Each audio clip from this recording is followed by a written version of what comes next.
اس موضوع پر بات نہیں کروں گا.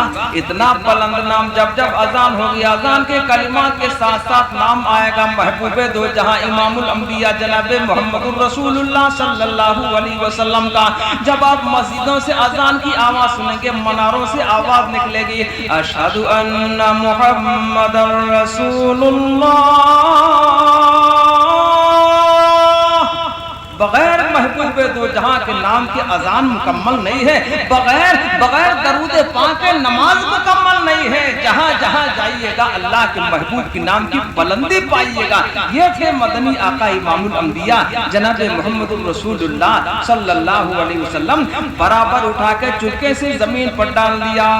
رکانا گھبرا گیا کہ لگتا کچھ دھوکا ہو گیا. وہ بولنے لگا اللہ کے محبوب. آقا نے فرمایا رکانا تجھے لگتا ہے تجھ سے چوک ہو گئی. تو عرض کرنے لگا اللہ کے محبوب ہاں تھوڑی چوک ہو گئی.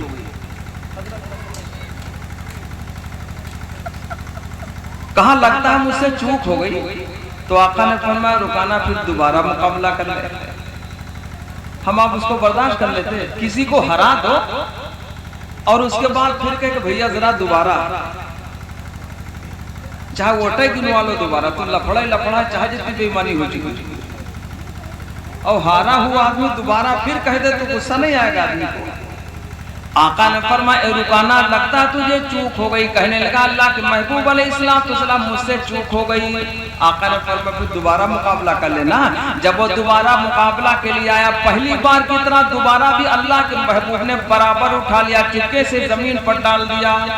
پھر وہ حیرت کرنے لگا تعجب کرنے لگا بہت زیادہ متعجب ہوا اور گھبرانے لگا اللہ کے محبوب حال کیا ہے ذرا میں سنبھل نہیں پاتا. آپ اٹھا لیتے چپکے سے ڈال دیتے. آقا نے فرمایا رکانا لگتا تجھ سے چوک ہو گئی تو دوبارہ مقابلہ کر لیں. کہ اللہ کے محبوب مجھ سے ذرا دھوکا ہوا ذرا چوک ہو گئی ذرا اور پوری تیاری کے ساتھ ہو جاؤ. جب وہ دوبارہ مقابلہ کے لیے سامنے ہوا اللہ کے محبوب نے دوسری بار کی طرح تیسری بار بھی برابر اٹھا کے چپکے سے زمین پر. اندازہ لگاؤ گے طاقت کا. آج کل آدمی ویسا اٹھا پڑا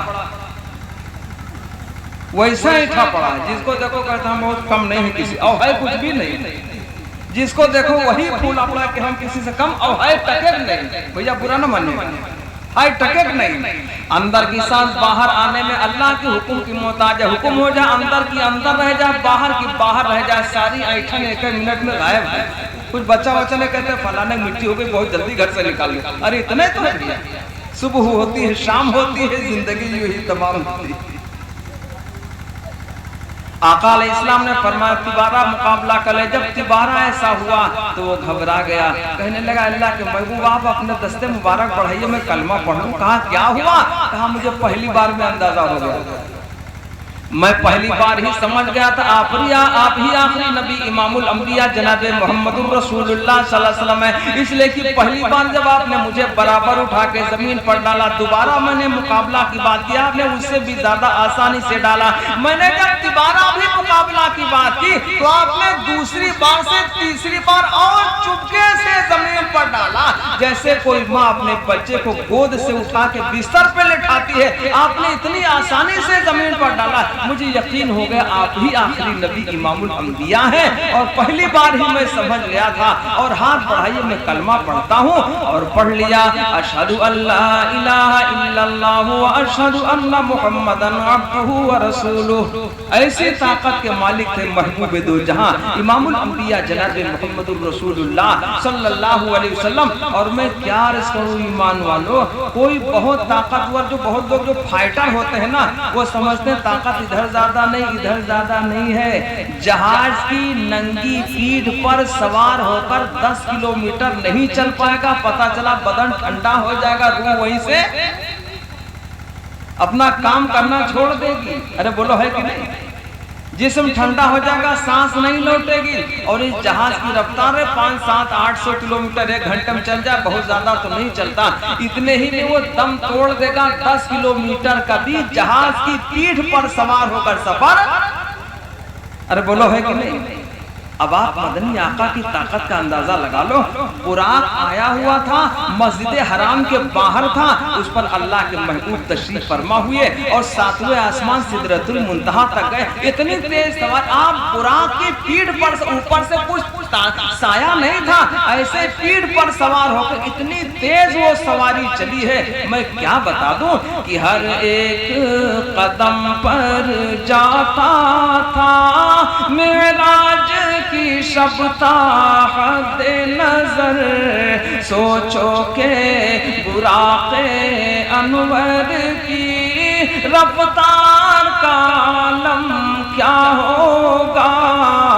جہاں تک نظر پہنچ جائے وہاں اس کا پہلا قدم ہوا کرتا تھا۔ اتنی تیز رفتار سواری کی پیٹھ پر سوار ہے دونوں جہان کے سردار محبوب دو جہاں امام الانبیاء جناب محمد الرسول اللہ صلی اللہ علیہ وسلم، اور ساتوں آسمانوں کا سفر کر کے سدرۃ المنتہا اور اس کے اوپر بیت المعمور جو فرشتوں کا کعبہ، اور اس کے بعد تشریف لے کے جو ساتویں آسمان کے بعد عرش معلیٰ ہے۔ اللہ کے محبوب کی طاقت کا یہ عالم ایمان والو، آپ کی رفعت و بلندی یہ تھے محبوب دو جہاں امام الانبیاء جناب محمد الرسول اللہ صلی اللہ علیہ وسلم۔ پھر بھی ہمارے آقا نے کسی ظالم سے ظلم کا بدلہ 15 منٹ اور ہمارے پاس ہیں، ہم کو تو 10:15 پہ چھوڑنا تھا، لیکن ذرا سا لیٹ بیٹھا تو آپ کو زحمت نہ ہو، 10 منٹ میں انشاءاللہ بات مکمل ہو جائے گی۔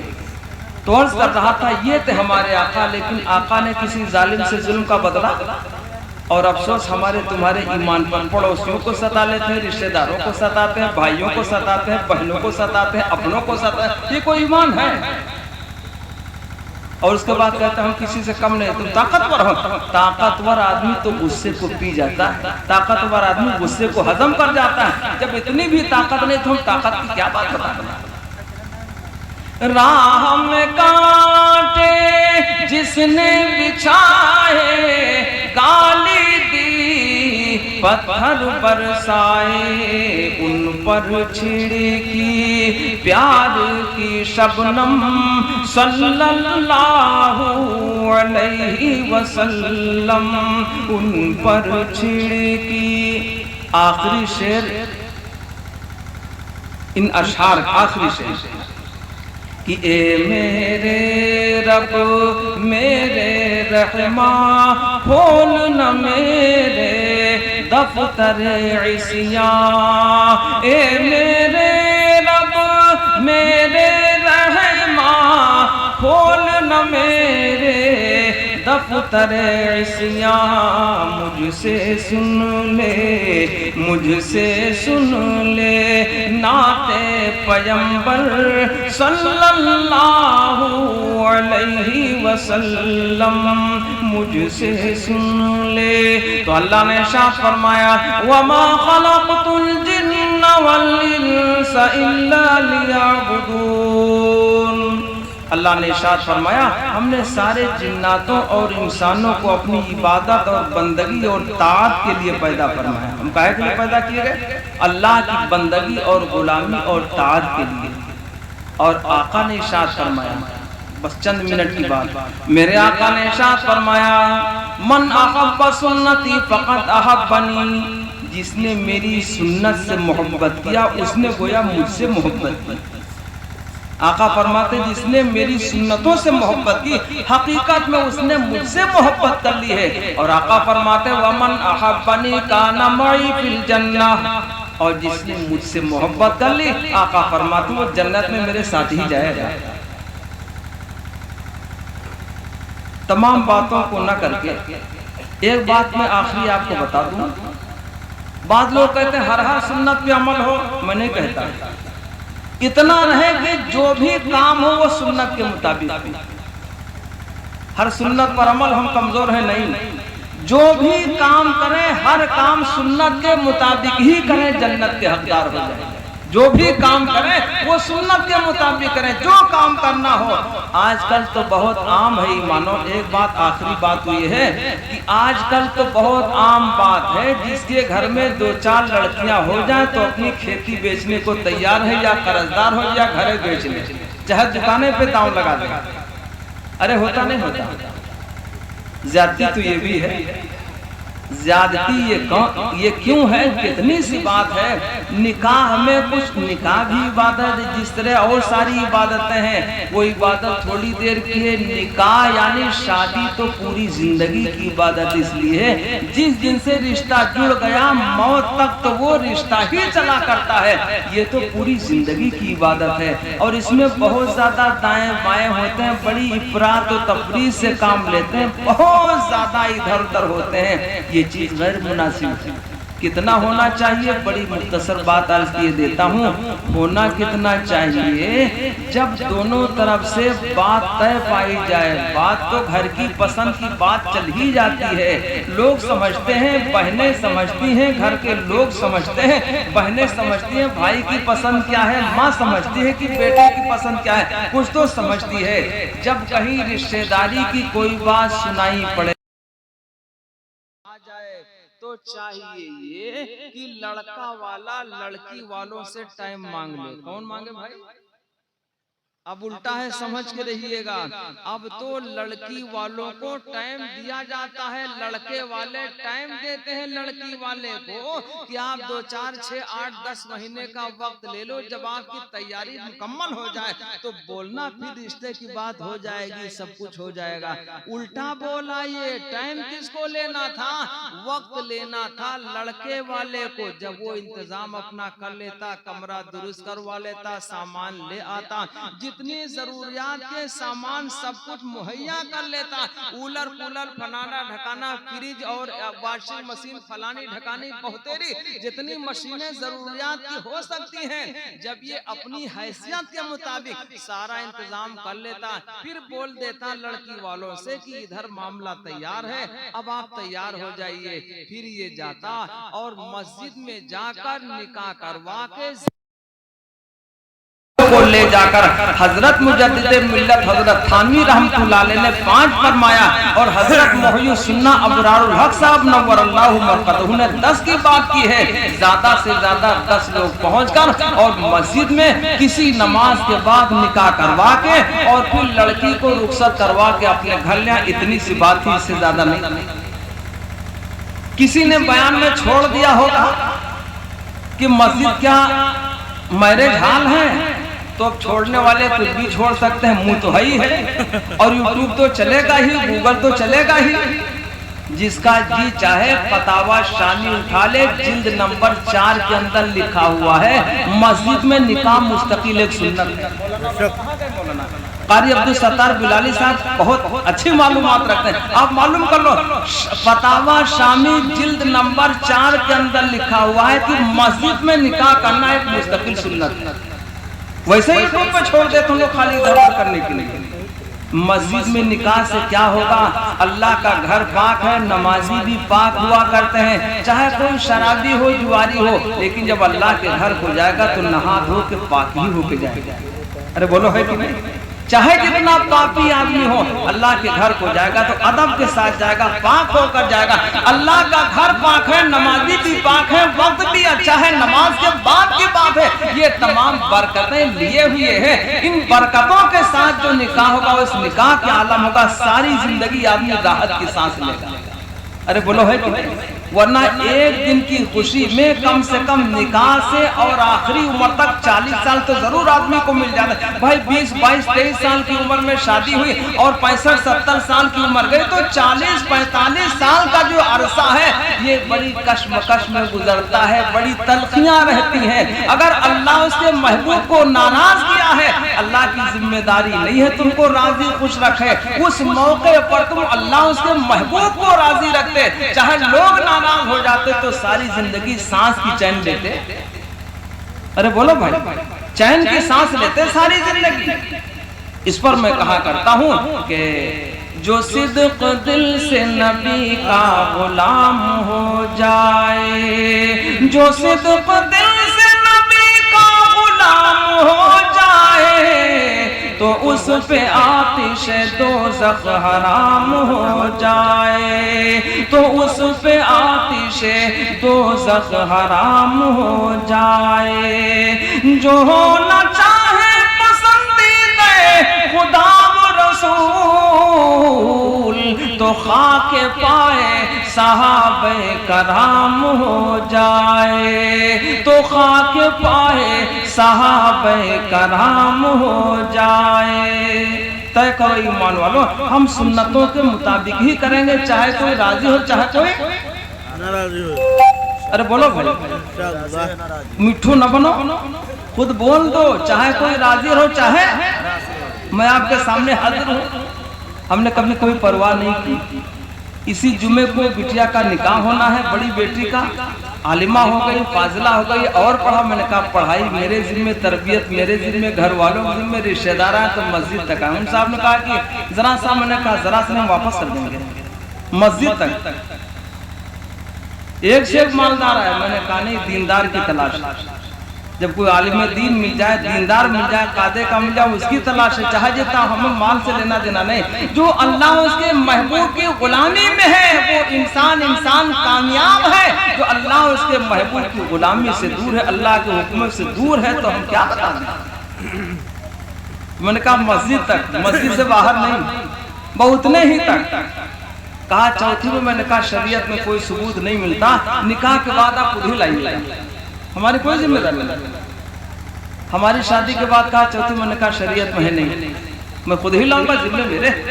اور اسی لیے حضرت تھانوی رحمۃ اللہ علیہ نے لکھا ہے کہ شادی کے بعد، نکاح کے بعد خود شوہر ہی بیوی کے ماں باپ سے ملاقات کے لیے لے جائے، خود ہی لائے، آنے جانے کا خرچہ خود برداشت کرے، چاہے کار سے جائیں، چاہے بس سے جائیں، چاہے ٹرین سے، چاہے جیسے جائیں۔ یہ اس لڑکے کے ذمے ہی ہے کہ بیوی کے ماں باپ سے ملاقات کرانے قریب ہو تو ہفتے میں، ورنہ 15 دن میں، بیمار ہو جائے تو بھی جائے، یہ اس کے ذمے ہے۔ تو میں نے کہا یہ میرے ذمے نہیں ہے، آپ لے جائیے، نکاح کے بعد رخصت کروں گا، واپس لانے کی آپ کی ذمہ ہے، اور چوتھی کوئی نہیں جائے گا۔ اللہ صحیح عمل کی توفیق عطا فرمائے۔ سمجھے آپ نہیں سمجھے؟ جب آپ سنتوں پہ جم جائیں گے، خود بخود لوگ سامنے، ارے بولو بھائی، بس اللہ سمجھ عطا فرما دے کہ مکمل اگر اتباع نبی ہے، مکمل اگر اتباع نبی ہے، خدا کی قسم وہ بشر جنتی ہے۔ طے کرو ایمان والو، ہم کسی سے کوئی سمجھوتا نہیں کریں گے۔ جب کوئی بولے بھائی صاحب رشتے کا خیال رکھیے، تو آپ اس سے بول دو سب سے پہلا ہمارا رشتہ امتی ہونے کا ہے سرور کائنات امام الانبیاء جناب محمد الرسول اللہ صلی اللہ علیہ وسلم سے۔ اس کے بعد دوسرے رشتے، سب سے پہلا تو رشتہ محبوب دو جہاں سے امتی ہونے کا ہے۔ بولیں گے انشاءاللہ، آپ بے فکر رہیے، جب ایسا آپ کریں گے تو آپ ذلیل نہیں ہو سکتے، رسوا نہیں ہو سکتے، آپ کبھی کبیدہ خاطر نہیں ہو سکتے۔ جب اللہ اس کے رسول کے لیے ہو جائیں گے، من کان للہ کان اللہ لہو، جو اللہ کا ہو گیا اللہ اس کا ہو گیا، بس بات بن جائے گی۔ یہ چند باتیں تھیں میں نے گوش گزار کی ہیں۔ خداوند قدوس ہم تمام ایمان والوں کو ان کہی ہوئی باتوں پر عمل کی توفیق عطا فرمائے۔ وآخر دعوانا ان الحمدللہ رب العالمین۔